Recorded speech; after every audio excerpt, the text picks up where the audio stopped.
Good afternoon, everybody. Happy Independence Day. Okay, so we all hate Nigeria in this room, it's obvious to me. I said Happy Independence Day. It's Nigeria's birthday today. Have some respect. So the Lights Camera Africa Film Festival has always been during the Independence Day weekend, and we always felt it was a good time to celebrate ourselves, celebrate our Nigerianity and our Africanity. These are my 2 words for the day. Whether they're grammatically correct or not, I don't really care. So, and then, of course, in the journey to reset and, sort of playing around with the theme and, experimenting as I tend to do, and also being the conscious person that I am, a bit of a fundamentalist.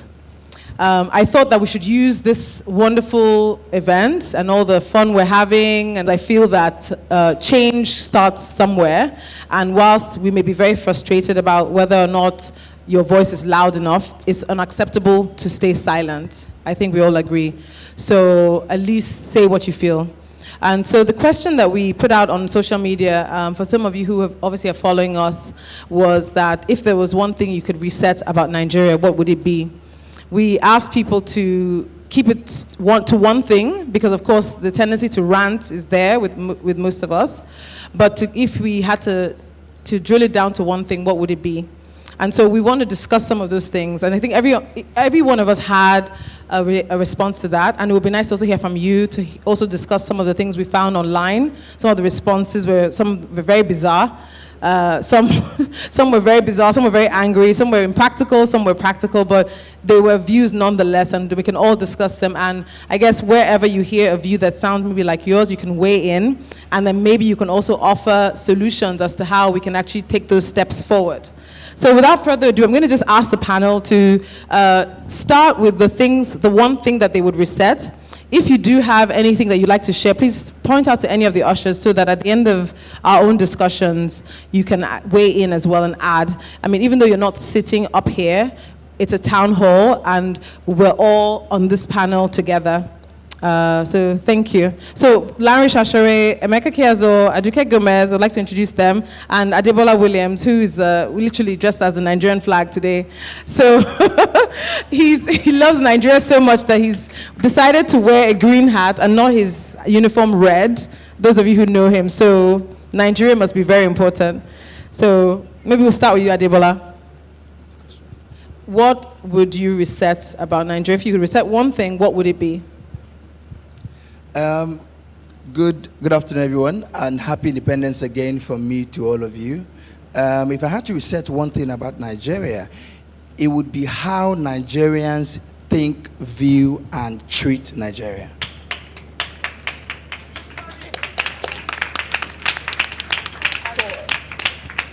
How do I mean? Yes. So I'm aware of the challenges, the myriad of challenges that plagues us. But I also think that the way we engage the nation can determine how we can solve those problems. The big elephant in the room many times in our issues is government and their failure to provide basic amenities that gives a level playing field for the citizens to be able to succeed or to have at least an opportunity to get closer to success. But I also find that despite that failure of government doesn't fall from the sky. Government comes from amongst the people. What has happened is that the people who are in government at that time are just under the spotlight. But many times in our own government, in your home, in your community, with your friends, are you also greedy? Are you also malicious? Are you also corrupt? Do you trash your society? Do you trash your environment? Do you clean your environment? You know, the values that you see that are being expressed on that national stage comes from human beings like us. So it is what we have done in our own private that has come when the light came on. So if we began to view ourselves differently, and when we say we are brothers keepers, we truly mean it, then when we get into government, we are able to actually be that. You cannot be what you're not. You can't live what you're not. So that's why they say that wealth only amplifies who you've been all along. So for me, it's that if Nigerians can begin to genuinely care for one another, if Nigerians can begin to genuinely, support one another, if we can begin to genuinely not take care of the whole Nigeria, no, take care of even your own environment. If you just sweep in front of your house, Ugoma, if you sweep in front of your house, I live next door to you, I sweep mine, she sweeps hers, he sweeps hers, before you know it, the whole street is clean. But it is that sense that someone's got to do it. So when they get into government too, so it's the same thing, it's a luta continua. So for me, it's how we think, how we see. I look at it as a seed. You put a seed in the soil, and then you provide water for yourself. But there are other seeds around you that will suck out. The soil will suck that water out. It won't stay in one place. It won't. So the thief will come and suck from you, the neighbor that will beg for sugar, all of those things around you. But if we're able to get water on the soil itself, which is Nigeria as an entity, then there's water for everyone. So in our daily lives, in our corporate offices, the deals we're making, even in telling each other the truth, are we honest? In those little values, in the families we build, are you modeling your family as a family where I'm more concerned about the money I make than taking care of my children? And then the children are, open to all kinds of vices. They are learning from television. They're on Facebook. They're not facing their book. They're online. They're not in line. Then people are slaying on Instagram, but they can't slay in their education. Okay, I'm going to stop now. Goodbye. Thank you, Debola. We would like to, I think as we're going along, definitely give me your inputs, but also feel free to add or not to what either of us have said. And I would like to also say mine, because I should have said that, which doesn't, it's not so far. It was very simple, and it's in the brochure if you all did it, because I did this exercise with the whole team. So all of us in the team, Lanre, all of us had to answer this question. And mine, I don't remember what I wrote specifically, but it had to do with resetting what our ideas of civility and neighborliness is. And I actually went further to say it should also be punishable if you are not neighborly. And it has nothing to do with religion or class or sexism, but just neighborliness. It's essentially just the idea that the next person to you is just as important as you, and social good is the most important thing. So Auntie Adegoke can now espouse on hers. Do you have a microphone? In the brochure, there's a poem I wrote, and it says, we need a memory. I think we need to go back to how we were. I think we have to remember that it wasn't always dog eat dog, everybody stressed and just, this is just a horrible country. We have to remember that we have to love this country. The majority of people in this room, this is the country that we have. And we have to, and if we don't look at it and love it and nurture it, there's no point looking out and comparing, but it's not like. The people that it's not like, they don't have two heads, don't have two arms, well, they may have two arms, don't have two heads, but what do they do? And I think that we have to go back and think, again, I want to respond to what you said. Nigeria has a very young population, as world populations go. And if we do not imbibe in our children a love for this country, a love for our heritage, a love for our culture, if we do not stop demonizing everything that belongs to us, then I'm not sure how it is going to play out. Everywhere else in the world that is not Western, they appear to be proud of their culture. We, however, have allowed imported religions to demonize our own inherent sense of self. And I think until the point that we understand this is where it is, and look within yourself, as Ugoma has said, be civil. Look at the behavior here. It's outrageous. let's be honest, it is outrageous, it is selfish, it is entitlement. And they in that room must all be deaf.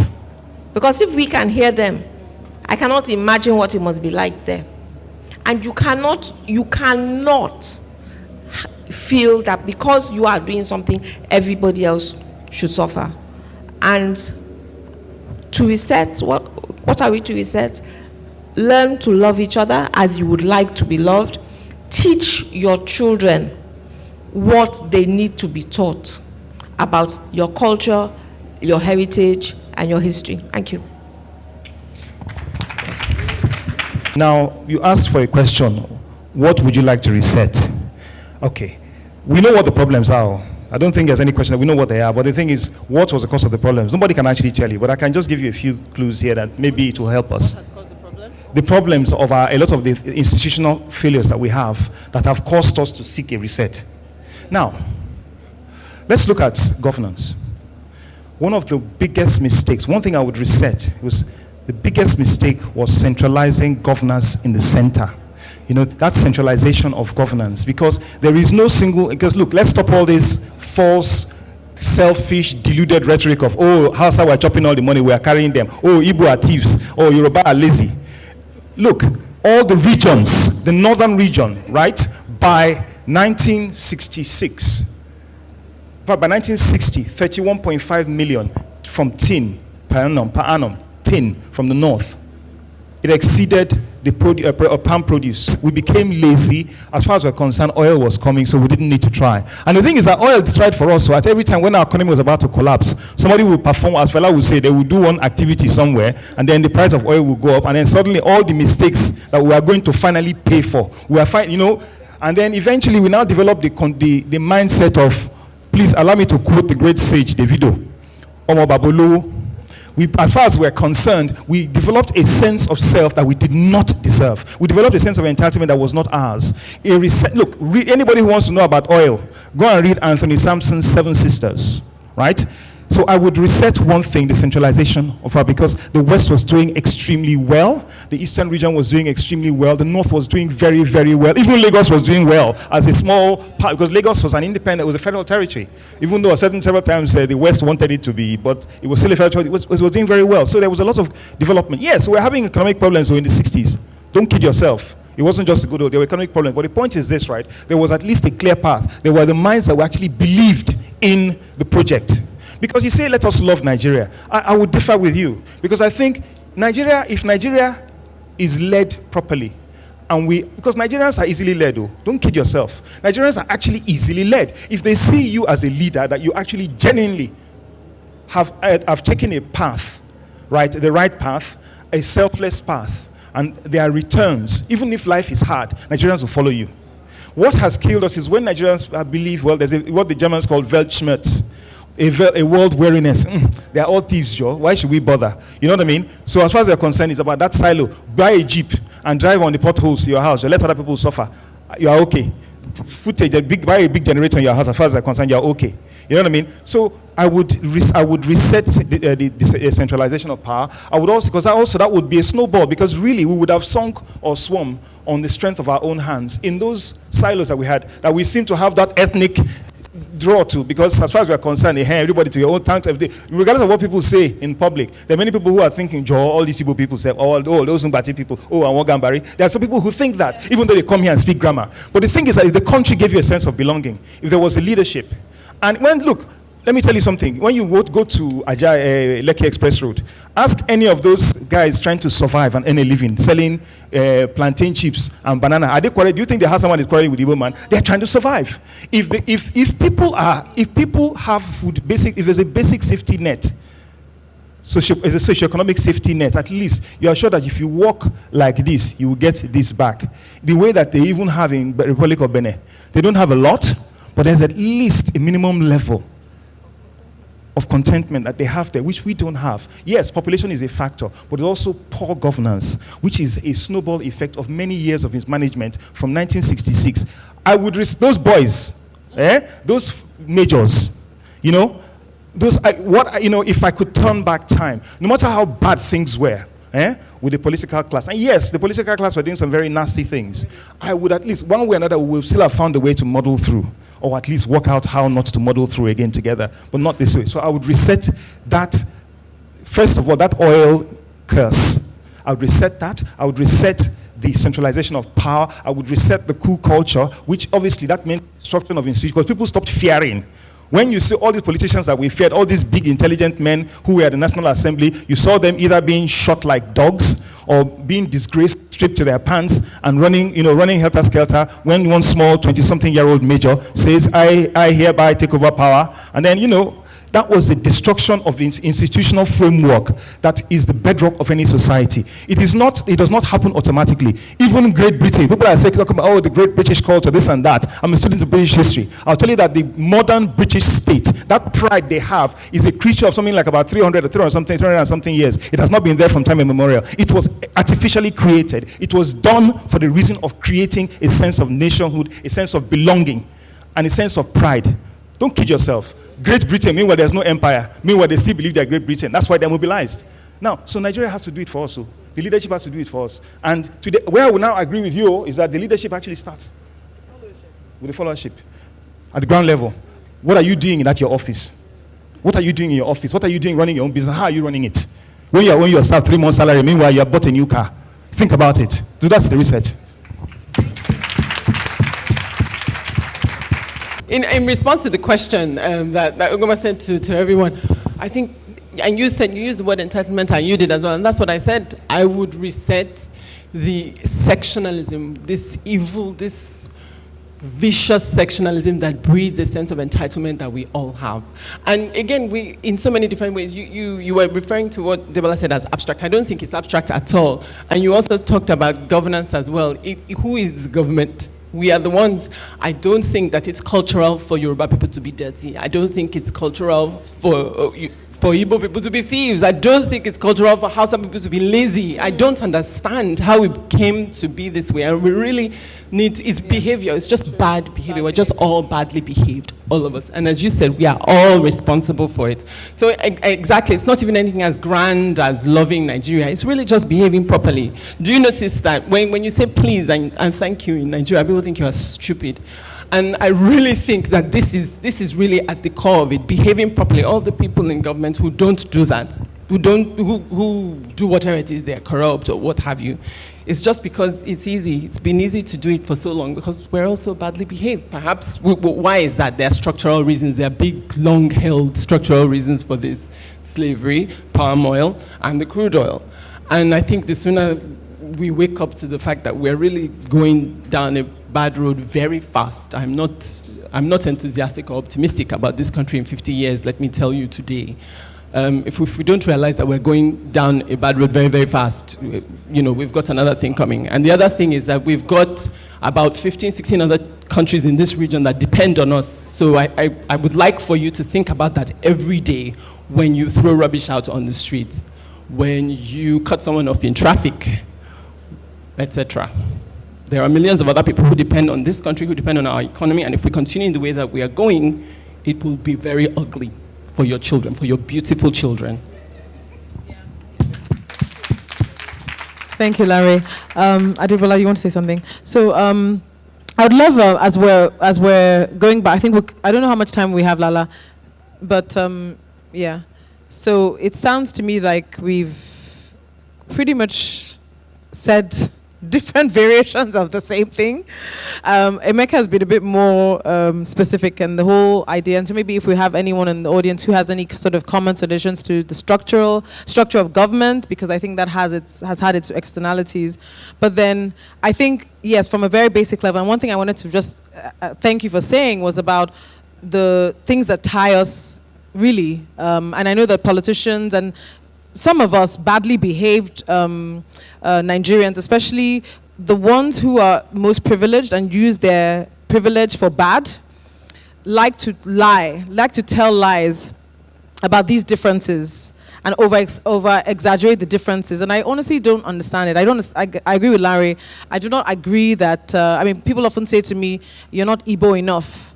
So at the end of the day, our means is the most important thing about what a human being is. A human being wants to live, they want to love, they want to eat, they want to grow, they want to be happy, they want to be safe.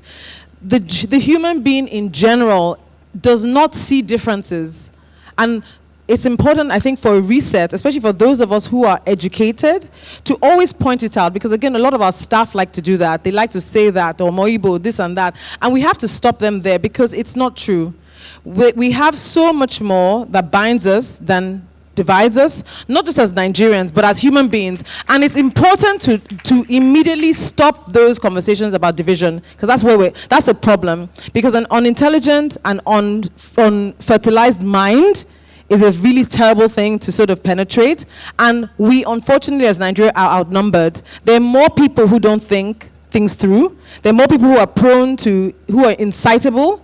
And it's very, very dangerous if they don't have the right information. I do not agree that we have the differences we do. Everybody wants food, shelter, clothing, the opportunity to look after their children. And that is in the pecking order, is the most important thing, way, way, way, way over tribe, religion, or any other things that we waste our times thinking about. So I think that's something that I would love to add. It's not necessarily a question about reset. It's an idea that I think that we need to imbibe very, very strongly and urgently as Nigerians, or just as human beings.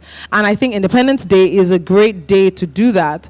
And for those of us who have dependents, we must pass this on actively. And we must talk about this actively so that the conversations around difference just fade away and people can then focus on functional things they can do to improve their lives and stop wasting time talking about things that really, really don't matter in the long run. I think, so we want to add more. No, I want us to go one more. Okay. I mean, so when I was going to add earlier, because you've made a very, very valid point, about the fact that people themselves are not even, knowledgeable enough about issues. And so sometimes you don't even know what to aspire to. I spoke somewhere this morning for the independence service. And we're talking with Dr. Obiese, and we're talking about how government is a demand and supply chain. So the guys who go into government are contractually bound to supply you. Contractually bound. But they can supply you because you've already paid them the money. So a contractor you have paid is one of the most dangerous contractors. Or a contractor that is assured that he will get his money. If you do not go to your site often to check that site, they will not bring the sand, they will not bring the concrete, you need to follow through. The people are on the demand side because you are the owners of the resources that you have entrusted in this contract to these people. But when the guys who own the building do not know they need sand, or do not know what kind of sand they need, or actually they know they need sand, but we're like, well, I can find a way to buy small sand from the US, so I don't care about the bigger picture. We can't move. So I find that many times people will say things to me like, oh, Debola, this is wrong, go and speak about it. And I said, but you can actually speak about this too. You can actually write an article. You can actually literally do a one-man march and make a demand. Someone just met me at the back there. She said their medical in their school, they don't have this, they don't have that. What do they do? I said, have you guys shut down from school for 2 weeks and gone to sit in front of anybody's office? Not because probably it's a federal university and not because it's a responsibility, but you're saying to them, sir, we need you to get the federal government to fix this problem. We're not going to go to school for 2 weeks. We're going to be hungry. We're going to sit here. Nobody is making that sacrifice. And so I find that how exactly do we want to have a nation if we don't sacrifice for? And then the other issue is that there's an identity crisis. Because we have an identity crisis, everything that comes from out of Nigeria is better than what is in Nigeria. It goes further into a black man identity crisis, where you think that it's until you drive a type of car, until you wear a type of outfit, until you look a certain way, you are not accepted. So because of that void, you fill it up with all the things you can touch: Brazilian hair, Peruvian eyelashes, Gucci shirt, Louis Vuitton shoes. So you are United Nations. You are nobody. So that lack of identity is why we cannot appreciate and sell and truly be Nigeria and truly sacrifice for Nigeria. I meet Americans, they are proud in their smelling Bronx. Manhattan stinks, it annoys me. Canary, London, those places smell. And you're not even safe when I travel. The only place I can walk, because I know my demons here at least. So I can walk freely here and move around. So an identity problem. Also, we need to have that conversation where people begin to realize who are you as a Nigerian? And what makes you a Nigerian? We don't even know our culture. People don't speak the language. So there is nothing to be proud of. So there is nothing to sacrifice for. I'm so sorry to interrupt. I think I want to just, because we need to go to the audience, I think, for a few minutes. It's important, and I want us to know that this conversation has to go on. We will be able to have, no, we don't have 2 minutes. It's my festival. I will move it. No, we have 15 minutes because the musicians are not here. Are they? Well, 10 minutes to 6. I want us to talk about practical things.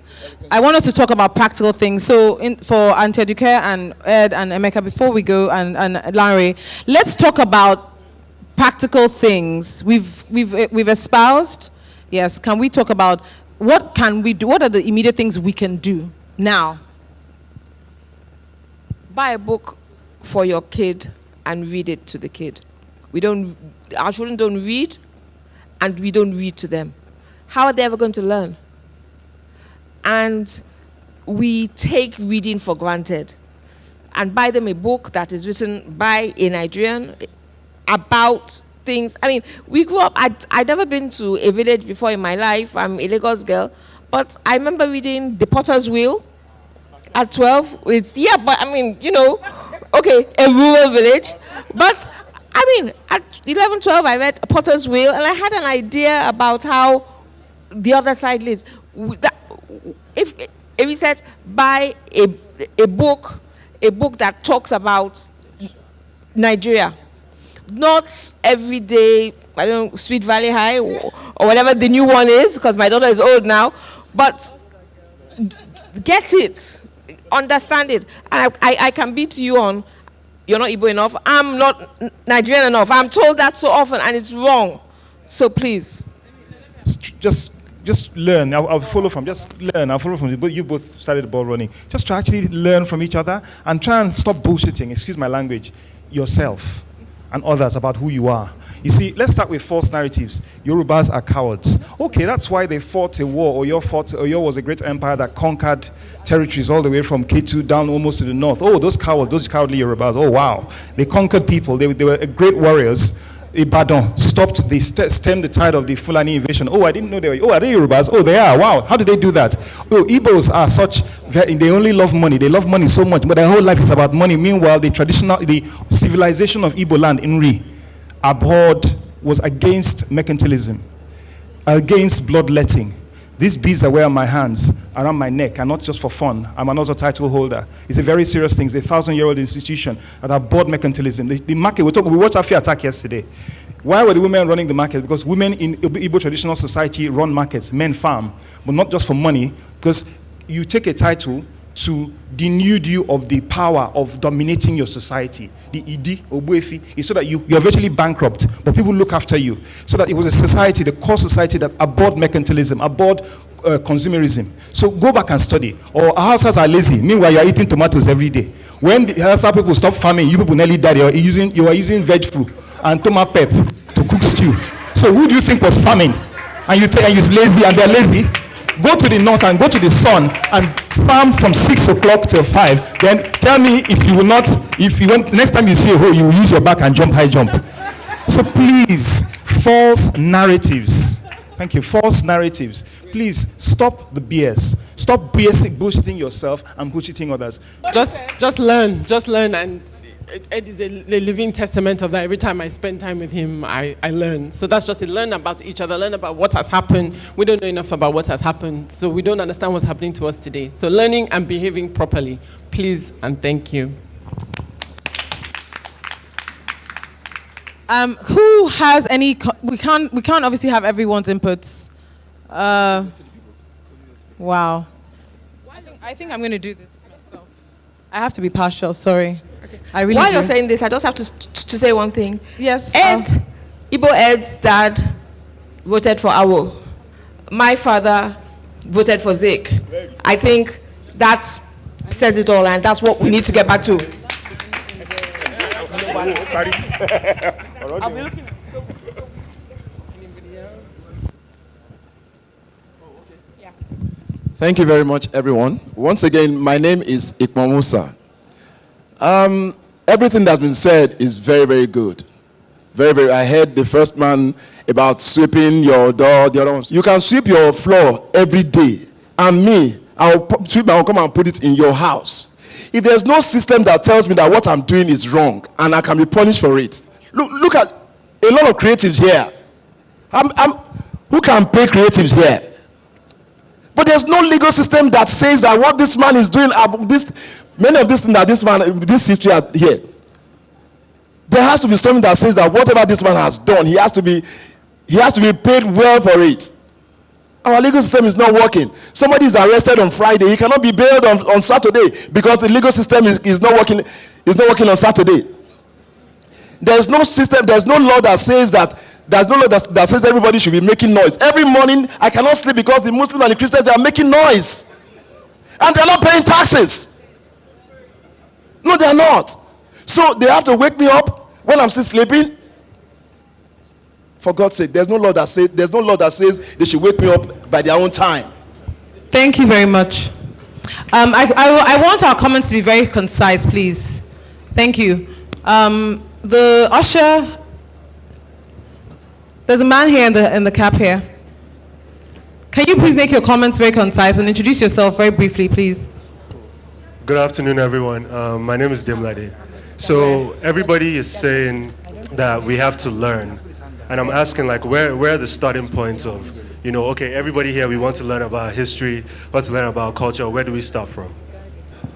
Just very quickly, again, that's that entitlement that has come again, the entitlement that we all talked about. Learn everything. Talk to people every day. Talk to different types of people.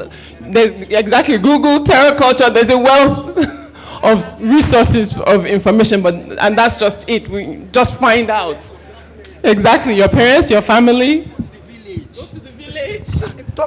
Any other answer? Just here, diversity right here. Go home, speak to your grandfather, your grandmother. TerraCulture has all the books, language school, language class. It's all there. It's even on the internet. It's all there. Be curious. Okay. There's even a great advert that Wikipedia has just put on that features Emanuela. Who knows who knows Emanuela? She's a 6-year-old comedian, a Nigerian comedian who is hilarious. And Wikipedia has used her to say, you Biganti, if you don't know where to get information, please look. We can find it. It's there. Look. And for the person with the church and the mosque, go and report them in the Lagos State environmental people. They have like machines that will come and record, shut them down, complain. Don't just take there, that's how we are. Because we are also complacent and we are also complicit in ourselves. Okay. Hi. Sure. Thank you. I have a comment to Adebola's comment and a question for Ed. My comment, when Adebola was speaking, I kind of sensed, he made this comment twice. At first he spoke about people being on Facebook and not facing their books, and he talked about slay queens and all that. And I kind of felt there's this reaction from people who kind of have privilege at what some people do to be happy. I mean, people go to Facebook to be happy, and people do their hair, they do their Brazilian hair to be happy. And I kind of feel, what do you think makes you be able to tell them that what they're doing is wrong? And you talked about everybody sweeping, I mean, it was just the analogy, sweeping our floor to the front of the door. And anybody who does integrated waste management knows that that isn't doing anything, because someone has to come and pack the waste from everybody's doors. If the person doesn't do it, no matter what you do, you can't be right. Now, for Ed, my question would be the idea of getting knowledge. How, I know he's a very well-respected historian. I want to know how, with all that he knows about the history of Nigeria, and now really that is why we are what we are today, how do you avoid being cynical? How do you still reach for hope? Because really, if we look back into the history and look forward, you really can't see a way forward, really. Yeah. Okay. Thank you. Are you sure? Okay. I was born in a decently good, well-to-do family. And at 7 years old, we lost everything. We moved from our house, our cars were gone, the drivers were gone, from Kellogg's to Nasco to Gari to bread to bread and milk, sometimes bread and water with no milk. I lived in this house with my mom, my sisters. It was a family house, face you type, 2 rooms, slept on the bed with my mother and my sisters, in the heat, mosquitoes, no light and all of that. And I read books, a lot of books. I started with Mills and Bones, Daniel Steele, all the books above my age, Jeffrey Archer and all those things, Wikipedia, Google and all of those things. One day at 14 years old, I realized that actually with all these books I've read, my life could be better. When I found the internet in 2000, how old was I in 2000? I'm 31 now, so I think I was 20. I was still struggling. But rather than going to spend time on Facebook, not because I didn't want to look for joy and entertain myself, but because I understood that I had a responsibility for my life to be better. And so I saw Facebook for 30 minutes to be happy. Then I spent the remaining time doing work. I worked for 4 years of my life for free without being paid. You don't have to be like me, so I don't judge you, and forgive me if it sounded that way. What I'm saying to you is that you need to apply yourself. You cannot spend all that time on Facebook looking for joy. There is no joy in Facebook. The real joy is spend the time to get information to advance your life. Then you will get the real joy. It's not by looking for quick wins. That's what you do, looking for likes on Facebook, looking for slay. You don't slay in your education, you slay with makeup. Really? That's on that hand. I'll give you the second example. I moved into this house. In front of my house, we have like this grass. So I go to my driver, I say, get someone to come and rake the grass.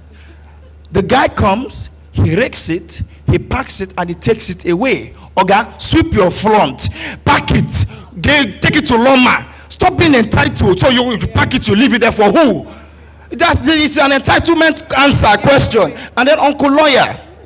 While I agree with you that the rule of law is important to uphold any democracy, to uphold any institution, to uphold policies and all of that, I believe that there is a power in citizen action. The problem is that we are not active enough as citizens to make the demands that we need to make of this country, of our councillors.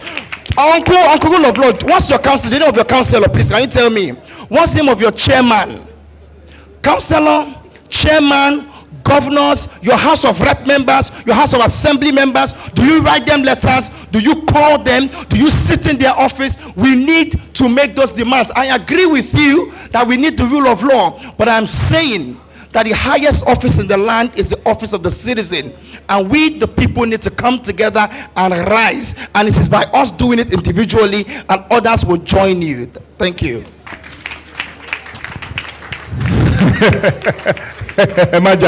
Okay, just to answer the question. So my brother, let me just answer the question. You will come to you in a sec. Thank you.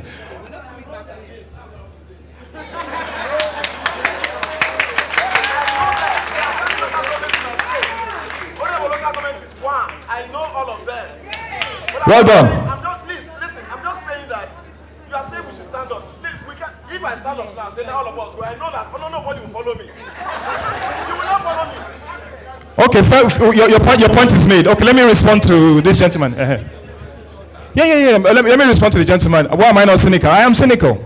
I am definitely cynical. But at the end of the day, right, you've got a load on your back. You're walking a perilous path. What are you going to do? Put your load down and start crying? You have to carry on. You know what I mean? You have to carry on. The only thing, what we have is hope. And there is basis for hope. Even though the hope may be fading, but you have to keep trying. We have a saying where I come from that you don't say because people die in war, you will say you will not go to war. You understand me? As long as it is a just war. It is a battle. There are many times I look at this thing, I'm like, what's this all about? But the truth of the matter is that there is hope. But, it is not, one person does not make a whole nation. It's many of us in clusters doing what we can do, and we are all trying. Many of us we're participating, we're talking. There's none of us here who actually disagrees that we want a better, fairer, more equitable country. Well, the only things we disagree on are the channels and the paths. My brother, I hear what you say, you know what I mean? But the fact is that we all have a common purpose, and I think that is what this forum hoped to achieve, and I thank you all for participating. Thank you very much. And I wanted to say, I mean, we're here. I would love you to stay. We have to get off the stage now because we need to start the next film. But chat with Emeka, chat with Adegoke, chat with Debola. I wanted to say something to the man just in parting who asked Debola. You said that if you do pack your rubbish and you put it in front, and the other guy does, and the other guy does, and Loma doesn't come, I think it's really quite sad that you feel that even though you've left your bin outside and Loma doesn't come, means that then you need to either stop or just give up. You need to it's your responsibility. We need to stop being entitled. We need to do it, and there's no they. The other thing I want to leave on a parting note is that we should stop this they. There's no they. They. We are the they. So do it yourself. Do it yourself. It will not kill you to do some of the government's roles. It will not kill you. If it's for a social good, then do it.